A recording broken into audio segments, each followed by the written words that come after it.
What's going on, everybody? Hope everybody's feeling good. Hope everybody's doing well. Guys, we are back with an update. This story was just done. This poor guy. But he makes it in the end. So not a poor guy.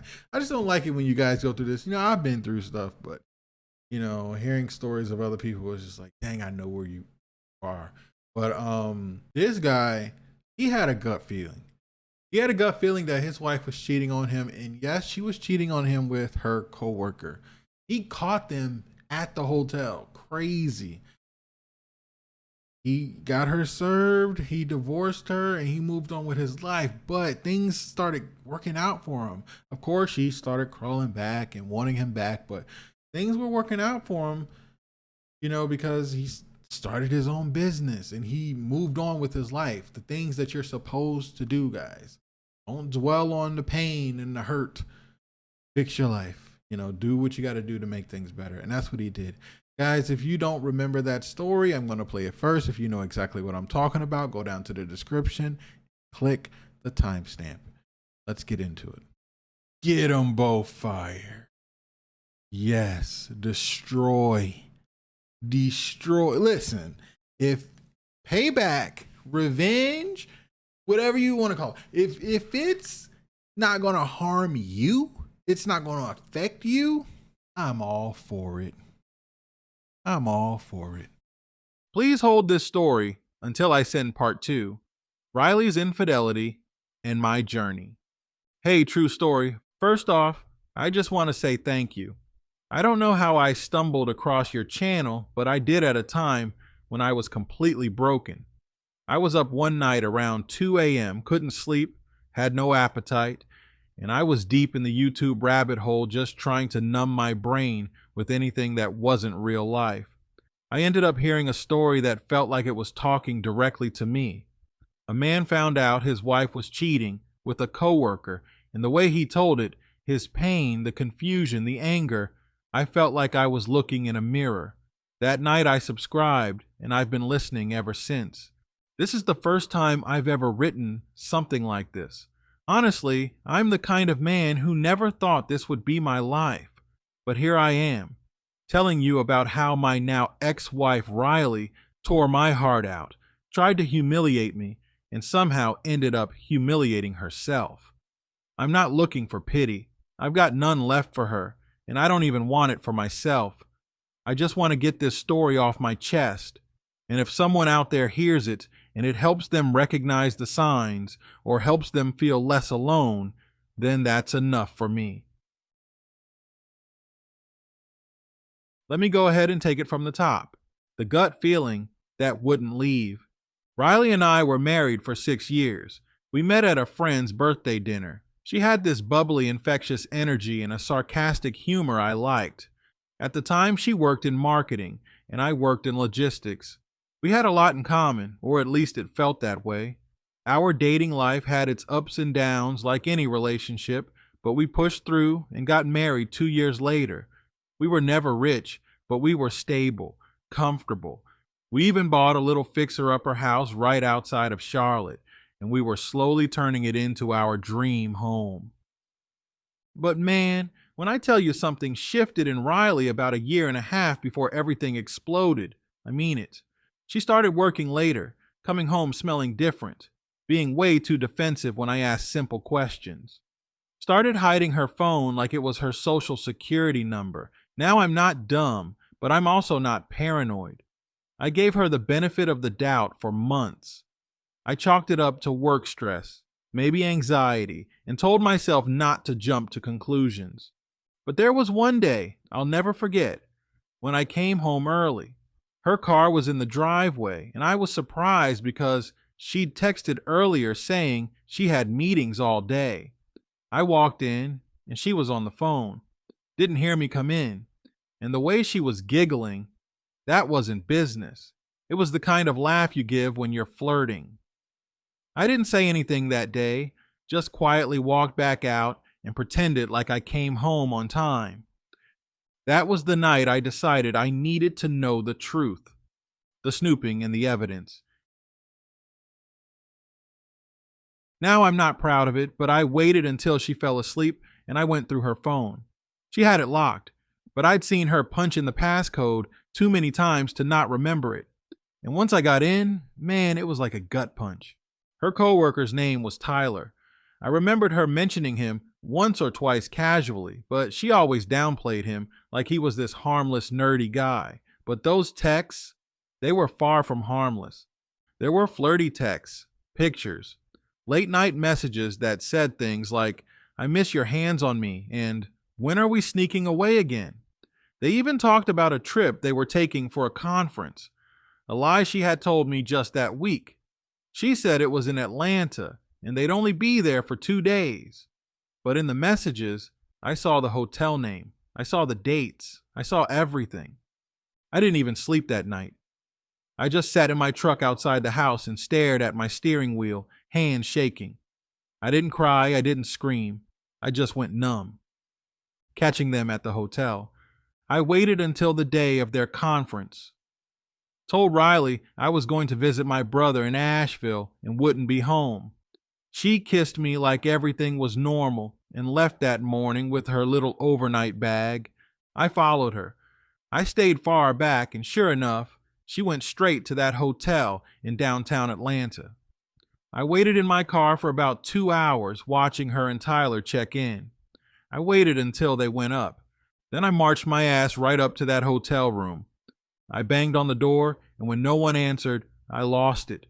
I kicked that damn door in, and there they were, half-dressed, drinks on the side table, and Tyler scrambling like a deer caught in headlights.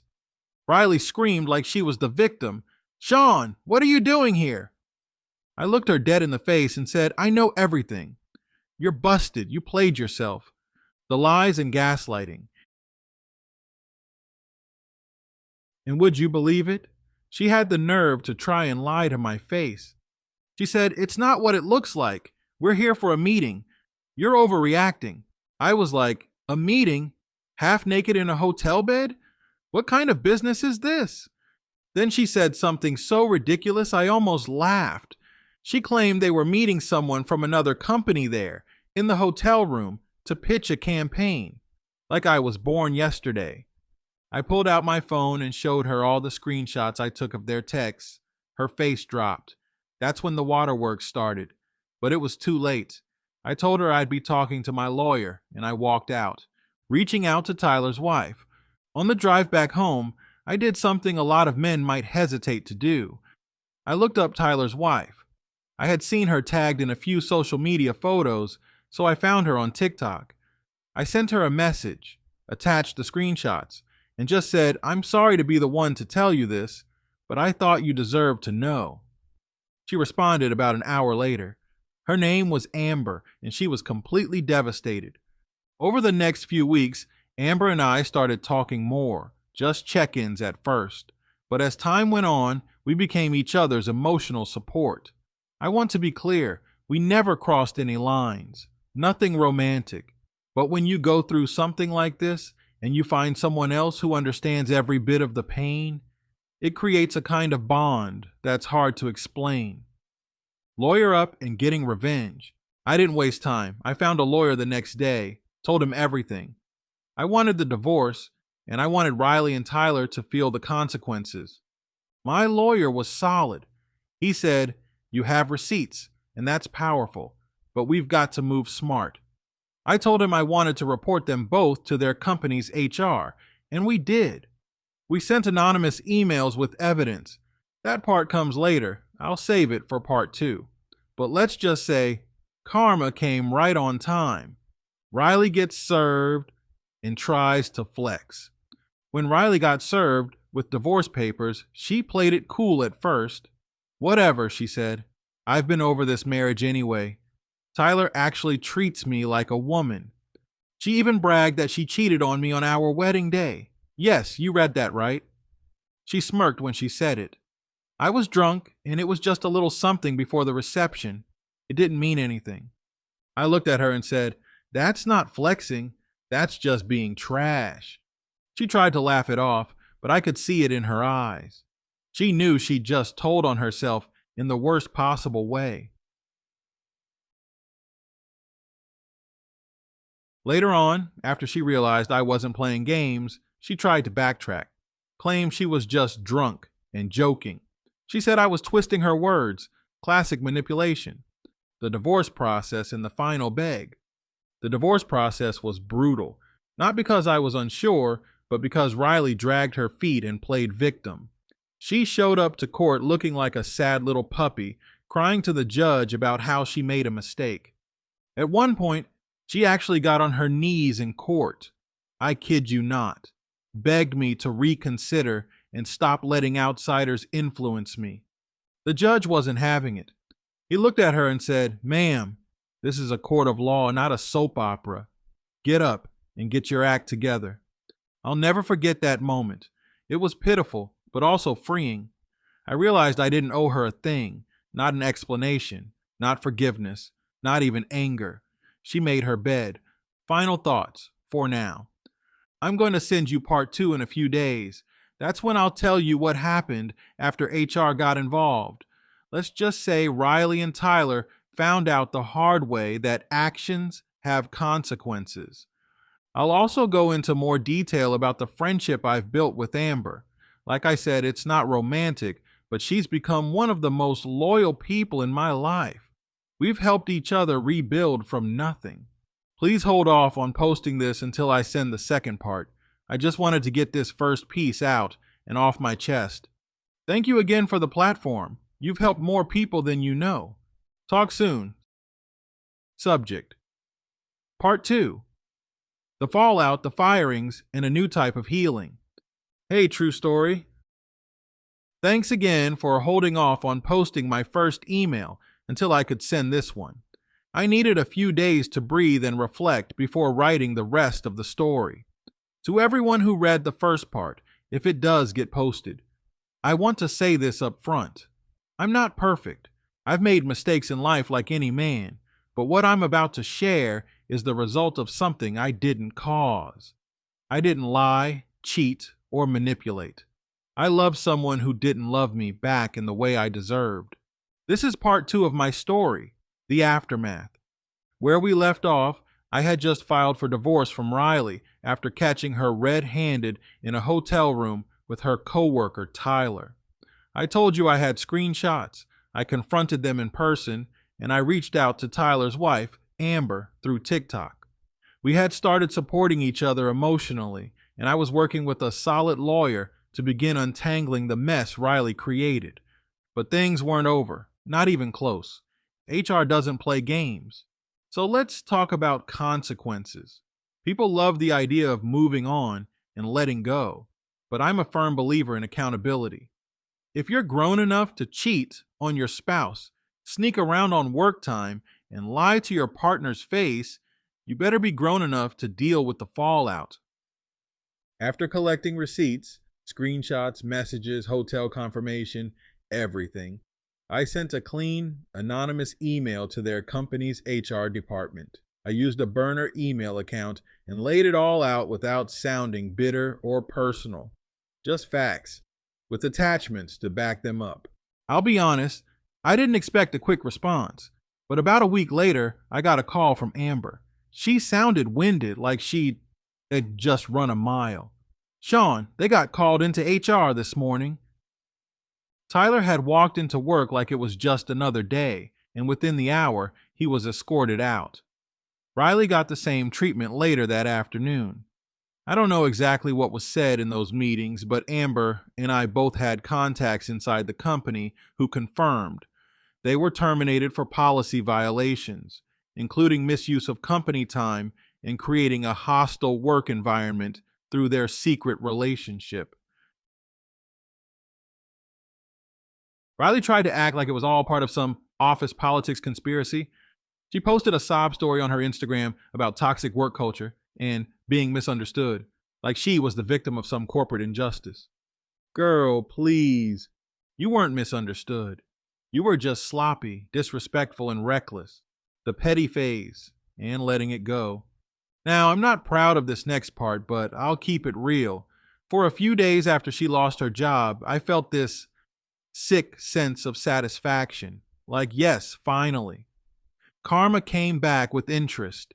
She had humiliated me, lied to me, bragged about cheating on our wedding day like it was some joke, and now she was unemployed, living with her sister, and begging me to talk things out while acting like her whole world didn't just crumble. She texted me things like, "You ruined my life, and I hope you're happy now." Nah, you ruined your own life. I just stopped protecting you from the consequences. But eventually, I had to stop feeding into it. Revenge feels good for a second, but it doesn't heal you. It doesn't build a new life. So, after about 2 weeks of ignoring her calls and deleting her long, emotional paragraphs, I finally texted her this: "I don't hate you. I just don't care anymore. You did what you did. We're done." That was the last message I sent her. Amber and I, not what you think. I know some people might assume that after everything, Amber and I ended up dating, but we didn't, and we haven't. Let me explain. After the initial chaos settled, Amber and I kept talking. Not every day, but enough to check in and vent when we needed it. We were two people whose lives were turned upside down by the people who were supposed to love us. We both lost marriages, trust, and time we couldn't get back. We were trauma bonded, sure, but it didn't evolve into anything romantic. Instead, we became solid friends. I mean, really solid. We started meeting up once a week, usually at this quiet little cafe downtown. We'd talk about anything and everything: our parents, childhoods, therapy, awkward dating experiences, future goals. It was the kind of connection you don't plan for, but it grounds you. She told me that Tyler tried to get back with her too. He showed up at her apartment one night with flowers and tears, talking about how he made a huge mistake. She shut the door in his face. She said, "I watched the man I married become a stranger. I don't want him. I just want my peace." I felt that in my soul. Learning to breathe again. One of the hardest parts about divorce, especially a divorce rooted in betrayal, is that you don't just lose a partner. You lose your routines, your weekends, your plus one. You lose a version of yourself that you had wrapped up in someone else. After the dust settled, I found myself doing simple things alone again for the first time in years. Grocery shopping, watching Sunday football, going to Home Depot. There were times I'd see something Riley liked, and for a split second, I'd reach for it, then remember. That version of my life is over. But in that emptiness, I also found something I hadn't had in years: clarity. I started hitting the gym again. I cleaned out the garage and turned part of it into a workspace. I signed up for cooking classes. Yeah, laugh if you want, but I make a mean chicken Alfredo now. I started sleeping better. I laughed more. I reconnected with a few old friends I drifted from because, truthfully, Riley never liked them. It hit me one night. I was finally breathing again. Riley's meltdown, the public one. I said earlier that I stopped replying to Riley, but that didn't stop her from trying to reach me. At first, she sent long texts. Then she left voicemails. Then she tried getting mutual friends to check on me on her behalf. But the wildest moment, she showed up at my gym. I was midset, headphones in, minding my business, and there she was, standing in front of me in leggings and a fake casual smile. "I just wanted to talk," she said. I took my headphones out and said, "There's nothing left to say." She tried to follow me to the locker room. I had to get one of the trainers to escort her out. It was embarrassing for her. The next day, she posted one of those long-winded storytime videos on Instagram, crying about how some men hold grudges forever and won't give you the chance to grow. Comments were brutal. People knew. Word had spread in our social circles. People who knew me and knew what she'd done weren't buying her act. I didn't even comment, didn't share, didn't text her. My silence was louder than anything. The clean break. Eventually, the divorce was finalized. She didn't get the house. She didn't get alimony. The judge ruled in my favor across the board. partially because of the infidelity and partially because she tried to play games in court. When she realized she was walking away with next to nothing, she tried one last stunt, sent me a message saying, "Maybe we rushed this. Maybe we should have tried counseling."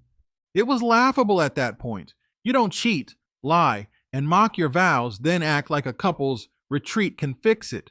That's not healing. That's desperation. I blocked her on everything: phone, email, socials. I needed it to be done. Moving forward. I'm not going to sit here and say everything's perfect now. Some nights the memories still sting. There are moments I see a happy couple in a restaurant and feel a pang in my chest. But I've also learned something. Peace is better than pretending. I'd rather be single and sleeping peacefully than married and questioning my worth every day. I'm not rushing back into anything. Amber and I are still close. We even started volunteering together at a local shelter twice a month.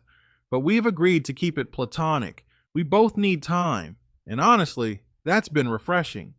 No pressure, just genuine friendship. For the men reading this, if this story gets posted and you're reading this right now, especially if you're a man going through something similar, I want you to hear me. Trust your gut. Don't ignore the red flags. You are not crazy. You are not weak for walking away. And you do not have to take someone back just because they finally realized your value. Sometimes the best revenge is moving on and making peace with yourself. I lost a wife, but I gained back my dignity, my sanity, and my future. Thank you again, True Story. Feel free to post both parts now. If it helps even one man out there feel less alone or recognize a toxic situation for what it is, then it's worth it. Take care. Forgot to mention something big, my new business venture. Hey, True Story, I appreciate you for still holding off on reading my story on the channel. I promise this will be my last update, at least for now. I realized after sending part 2 that I left out something major. I don't know how I forgot, considering how central it's been to my healing and growth, but I did. So here I am again. First off, I want to apologize for the back-to-back emails. I know it's a lot, and I appreciate you taking the time to read my story piece by piece. There's just something about putting it into words that's been helping me process everything. Writing this has been almost like therapy, and knowing it might be shared on your platform means even more.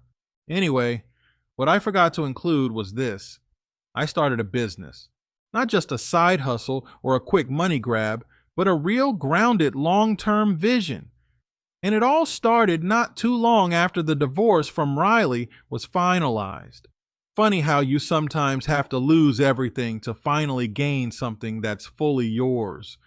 Let me walk you through how it all unfolded. The idea was born in rock bottom. So after Riley was out of the picture and the dust had settled, I found myself in this strange place emotionally. I wasn't necessarily depressed, but I wasn't excited about life either, just existing. I was going to the gym, seeing Amber for coffee and volunteering and doing everything right, but there was this emptiness I couldn't shake. I needed something that felt like mine, something that gave me back control, not over Riley, not over the past, but over my future. One day I was grabbing lunch with an old high school buddy named Marcus. He's one of the few friends Riley didn't alienate over the years. We were catching up, and I told him how I'd been messing around in my garage, tinkering with old tools and restoring furniture just to kill time. He looked at me and said, "You ever thought about turning that into a business?" I laughed at first. "Man, who's gonna pay me for that?" He shrugged. "You'd be surprised. People pay stupid money for handcrafted restored wood, especially if you put a modern spin on it." That night, the idea stuck with me. Turning the garage into a vision. I started small, took an old coffee table from Goodwill and stripped it down, restained the wood, sanded the legs, gave it a matte black finish, and added a custom pattern on the tabletop. It looked clean, modern with a rustic edge. I posted it on Facebook Marketplace just to see what would happen. Within 2 hours, I had 4 offers. One guy drove across town and paid me $250 for it. That was all the confirmation I needed. I started spending nights in the garage, music on, headphones in, sawdust everywhere.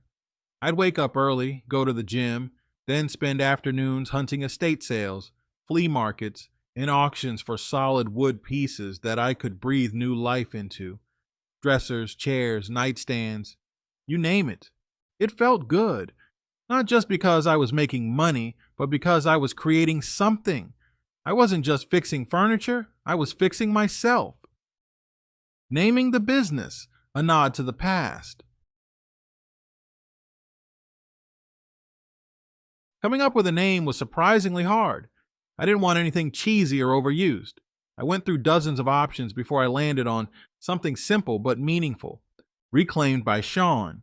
Reclaimed furniture. Reclaimed self-worth. Reclaimed time. It fit. I got a logo made on Fiverr, bought a domain, and set up a basic website. Amber actually helped with the copy. She has a background in content writing, so she polished it up and made everything sound way better than I ever could. We took some photos of the garage setup, added customer testimonials, and within a few weeks, I had people contacting me for custom orders. The learning curve and mistakes. It wasn't all smooth sailing, I'll be real with you. I had a few rough orders early on. One lady wanted a mid-century console table, and I accidentally used the wrong sealant. It looked amazing for 2 days and then started bubbling. She was mad, like, write a review mad. Instead of getting defensive, I called her, apologized, drove to her house, picked it up, and redid the whole thing for free. That move earned me not just a repeat customer, but referrals. That one lady brought me 6 new clients over the next 2 months. Word of mouth is everything in this game. How business became therapy? There's something spiritual about working with your hands, taking something that's been tossed aside, damaged, forgotten, and giving it a second life. I started realizing that the furniture was kind of symbolic. Each piece I worked on reminded me of myself.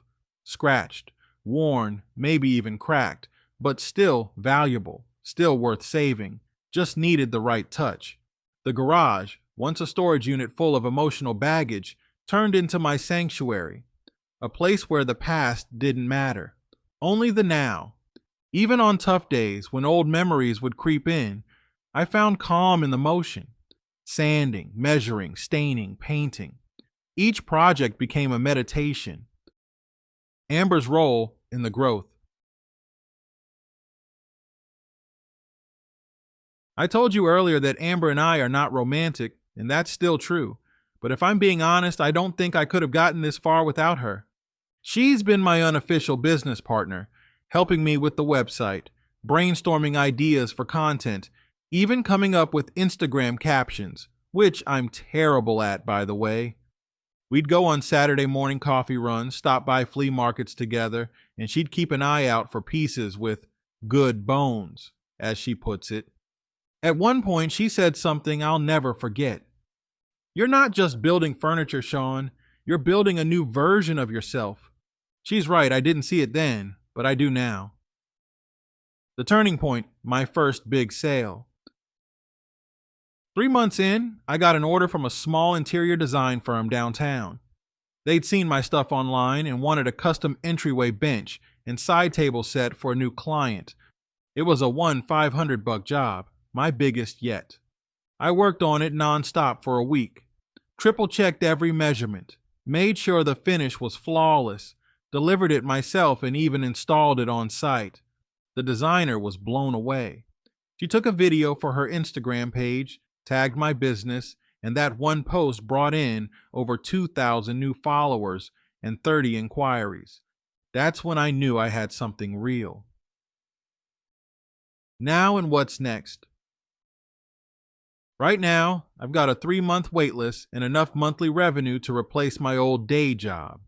I've started training my cousin on basic restorations so I can scale a bit without burning out. I'm also planning to open a small workshop space in the next 6 months. Nothing fancy, just a place outside my house with better tools, ventilation, and room to grow. And you know what the crazy part is? If Riley had never cheated, I might never have found this path. I'd probably still be clocking in at a job I tolerated, coming home to someone who resented me, shrinking a little more each year. As strange as it sounds, her betrayal was the reset I didn't know I needed. Lessons I've learned. If I had to sum up what this business has taught me, not just about entrepreneurship, but about life, it would be this: start small, but start. Waiting for the perfect moment means you'll never move. Don't underestimate yourself. The version of me in that hotel hallway would have never believed I'd be here. Let pain push you, not break you. Anger is fuel. If you use it right, it'll take you somewhere beautiful. Community matters. Whether it's a best friend, a cousin, or a fellow betrayed spouse, you need people in your corner.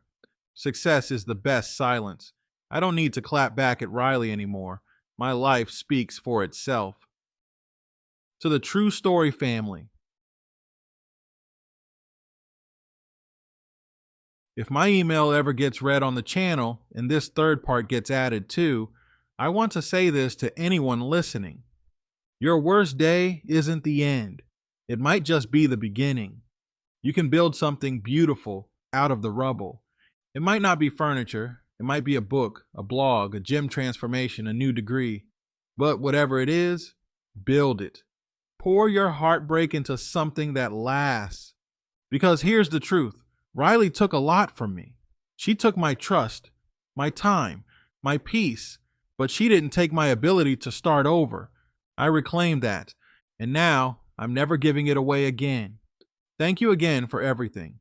Feel free to include this in the story when you finally post it.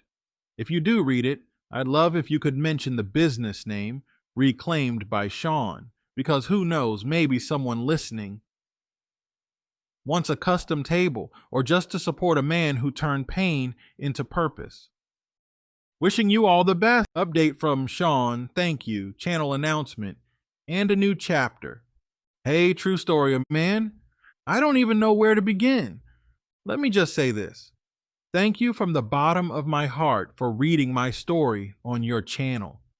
When I sent in those first few emails, I was in a really raw place, healing, rebuilding, trying to make sense of everything.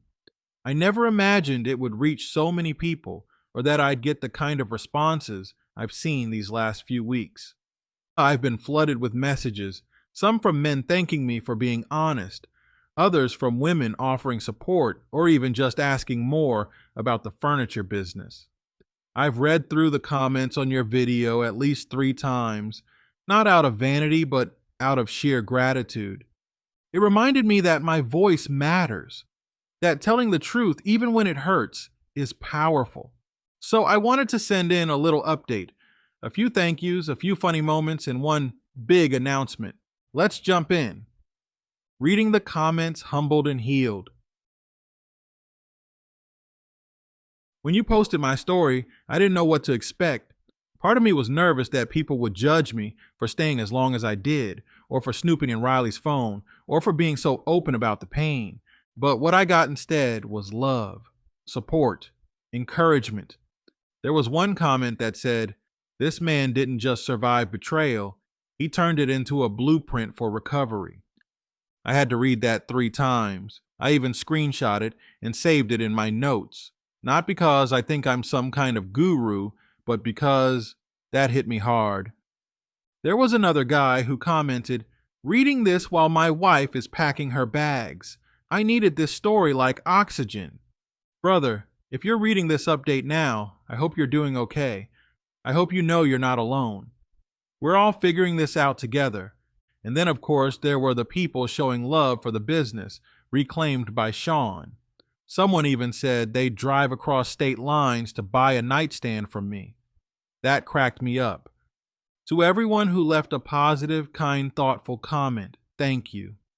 You help me more than you'll ever know. Yes, I've been getting DMs. Let me spill a little. Okay. So this part's a little funny. Since the video dropped, I've been getting a few DMs from women. Some are just sweet messages wishing me well, but a couple, let's just say, they weren't just interested in furniture. One lady from Atlanta wrote, "I love a man who can work with his hands. You single?" Another messaged me saying, "If I ever get cheated on, I hope I handle it like you did. Also, can you build me a custom table and maybe take me to dinner?" I showed that one to Amber, and she burst out laughing. Look, I'm still taking my time, and I'm not rushing into anything romantic.